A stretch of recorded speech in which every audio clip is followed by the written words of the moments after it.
সামনে পুলিশ আছে। হ্যাঁ, এবার ঠিক আছে, এবার মনে হয় ধরছে। কিন্তু আমারও নাই অবশ্য লাইসেন্স। এবার ঠিক আছে।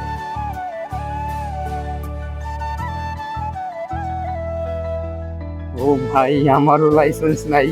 এবার যদি আমারও সিগন্যাল দিত তাহলে আমার অবস্থাটা ফাইল হয়ে যেত। যাই হোক, বাঁচাইছে আল্লাহ। আসসালামু আলাইকুম গাইস, কি অবস্থা সবার? আশা করি সবাই অনেক ভালো আছেন। তো আমার অনেকদিন ধরেই স্বপ্ন ছিল মোটো ব্লগিং করার জন্য।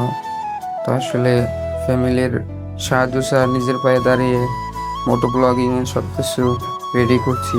আজকে প্রথম মোটো ব্লগটা করব। চলেন সব কিছু রেডি করা যাক। তো এটা হচ্ছে ফাইনালি আউটলুক।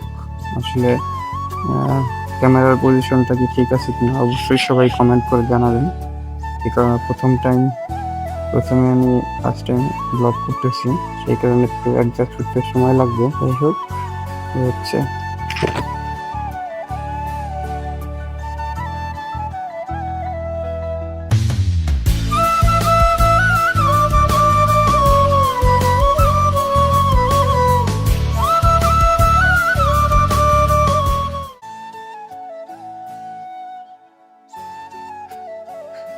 ইয়ো মামা, তুমি তুমি ভিডিও বানাও না? কি করো তুমি? শুধু গেমসের ভিডিও বানাও? চলো ভিডিও বানিয়ে আসি, আসো।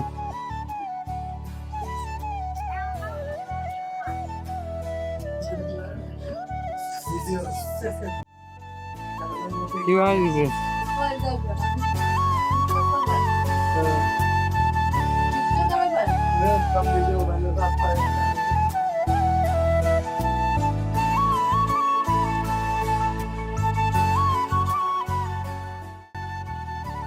আর ফাইনালি এটা হচ্ছে আমার বাইক। তো বাইকটা অনেকটাই অবস্থা খারাপ। আমি বৃষ্টির ভিতরে চালানোর কারণে বাইক অনেক প্রচুর পরিমাণ কাদা এবং ময়লা আছে।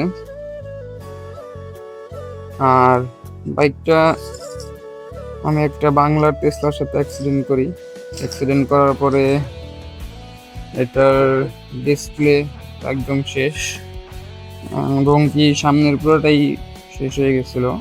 তারপরে আমি আবার এটাকে রিপেয়ার করি, এখনো কিছু সমস্যা আছে, এখনো এটা ভাঙ্গা আছে। আর এটার যে অবস্থা ছিল, এর কিছু ছবি আছে, ওগুলি আমি অবশ্যই ভিডিওতে দিব, আপনারা দেখবেন। আর অ্যাক্সিডেন্টের যে ঘটনা, সেটা হচ্ছে যে আমি আরিচা হাইওয়ে রোডে যাচ্ছিলাম। তো সেইখানে একটা বাংলার টেসলা, যে কিনা হাইওয়েতে যাচ্ছিল, মূলত কিন্তু হাইওয়েতে কোনো অটো বা রিক্সা চালানোর রাইট নাই, তারপরেও সে চালাইতেছিল। কিন্তু আমি যখন এটা খেয়াল করিনি যে ওরা এইভাবে হাইওয়ে রোডে কখনো রিক্সা চালাবে। তো আমি যখন আসতেছিলাম তখন আমার বাইকে মোটামুটি 70 বা 80 স্পিড ছিল। তো সেই অবস্থায় একটা রিক্সা, সে রোড ক্রস করবে, মানে রাস্তার এই সাইড থেকে ওই সাইড যাবে। তো সে তখন কোনো কিছু পিছে নোটিস না করেই কিছু আসতেছে কিনা, বা আমিও ভাবিনি যে সেইভাবে টার্নিংটা নেবে। আমি দেখছি রিক্সাটাকে, কিন্তু আমি ভাবছি যে সে হয়তো বা সোজাই যাচ্ছে। কিন্তু এক পর্যায়ে দেখা যায় যে আমার বাইক হচ্ছে তখন 80-90, মিনিমাম 80-90 এরকমটাই হবে। তো তখন ওই অবস্থায় ও কি করে, হঠাৎ করেই আমার সামনে এরকম করে ঢুকাই দেয়, মানে রাস্তার এই পার থেকে ওই পারে যাওয়ার জন্য ও টার্নিংটা নেয়। আর আমি সোজা ওর অটোর ভিতরে যে লাগাই দিই। আসলে এটা স্বাভাবিক, কি কারণে তখন আমার তো সেন্সেও কাজ করেনি, আমার মিটার পুরোটাই ভেঙে গেছিল, সামনে পুরোটাই ভেঙে গেছিল। যাই হোক, আল্লাহর রহমতে অনেক বড় অ্যাক্সিডেন্ট হয়, কিন্তু আমার তেমন কোনো ক্ষতি হয়নি।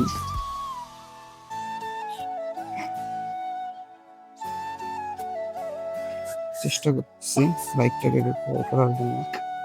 আসো রেস লাগি। এই ছোট ভাই আসো।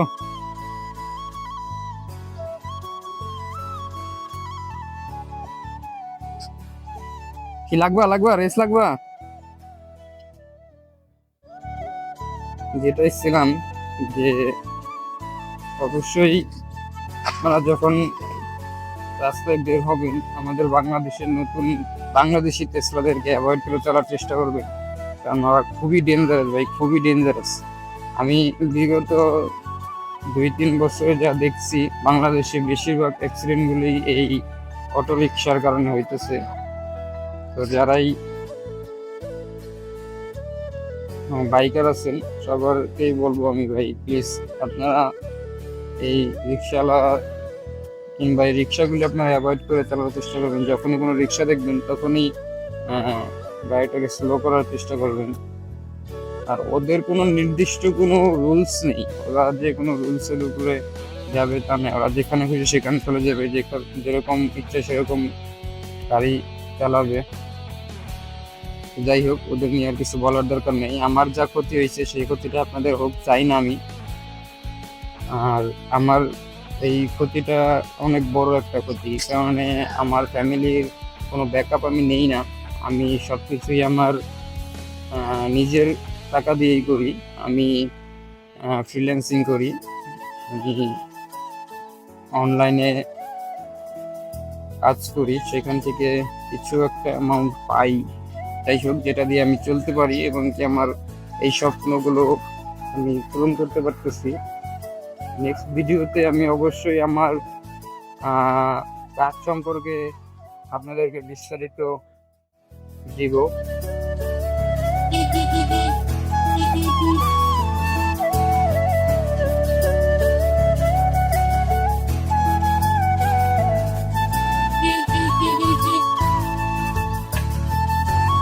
আমি যখন নাকি আপনাদের নিজের স্বপ্নটা নিজের টাকায় পূরণ হবে তখন আসলে অন্যরকম একটা ফিলিং হয়, যেটা আসলে সবাই চাইলেও বুঝতে পারবে না। ফ্যামিলিগত হেল্প ছাড়া তুমি যতটুকুই করতে পারো নিজের সাকসেসটা ততটুকুই আসলে অনেকই ভালো লাগে, অনেকটাই সুন্দর হয়। যাই হোক, তো এখন আমি যাচ্ছি প্রথম ব্লগ যেহেতু, আর আমার আশেপাশে আছে হচ্ছে যে স্মৃতিসৌধ, শহীদ আমাদের ন্যাশনাল স্মৃতিসৌধ যেটা সেটা। তো সেই স্মৃতিসৌধে আমরা যাচ্ছি, চলেন যাই। আর আমার প্রথম ব্লগ এটা, অবশ্যই সবাই একটু হয়তো বা ভিডিওটা খারাপ হইতে পারে, কারণ এক্সপিরিয়েন্সটা আসলে সব কিছুরই একটা এক্সপিরিয়েন্স দরকার। আমার ইচ্ছা স্বপ্ন ছিল যে আমি মোটো ব্লগ করব, কিন্তু কখনো হয় নাই। চলে আসছি, আমার বাসা থেকে খুব একটা দূরে না স্মৃতিসৌধ।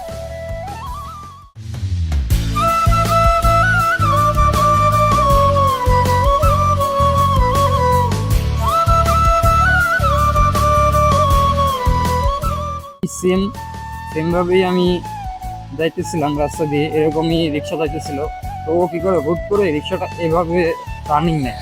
টার্নিং নেওয়ার কারণে ওরা কী করে রাস্তার এই পার থেকে ওই পারে যাওয়ার জন্য টার্নিং নেয়, কিন্তু পিছিয়ে যে আমি আসি এটা খেয়ালই করে না। তো ওই মুহূর্তে আমি সরাসরি রিক্সাটায় লাগাই দিই। এই যে এই রিক্সাটা যেমন আসতেছিল, মানে ওদের কোনো কোনো নাই, রাস্তা পার হবে যেভাবে খুশি সেভাবে যাবে।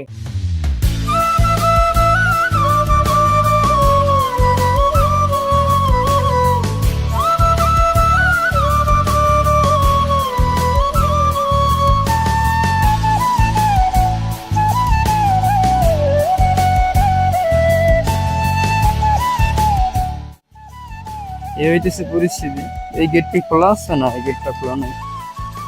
আসলে বাইকটা রাখাটাই হইতেছে সমস্যা, বাইকটা কই রাখি। ইসলামা চলে আসছে আমার সাথে সাথে।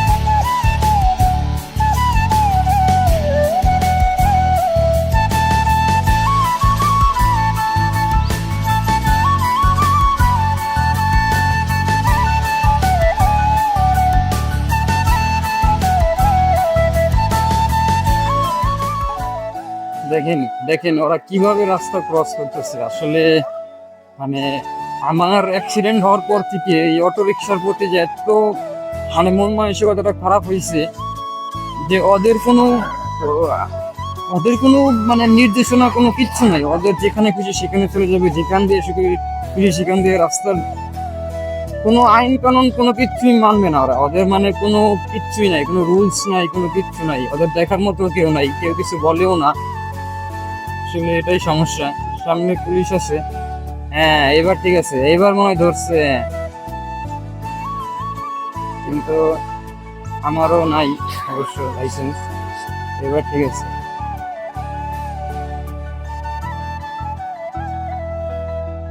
ও ভাই, আমারও লাইসেন্স নাই।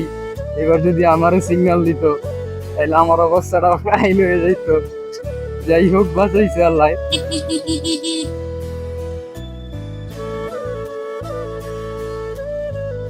আমিও আসলে এখন পর্যন্ত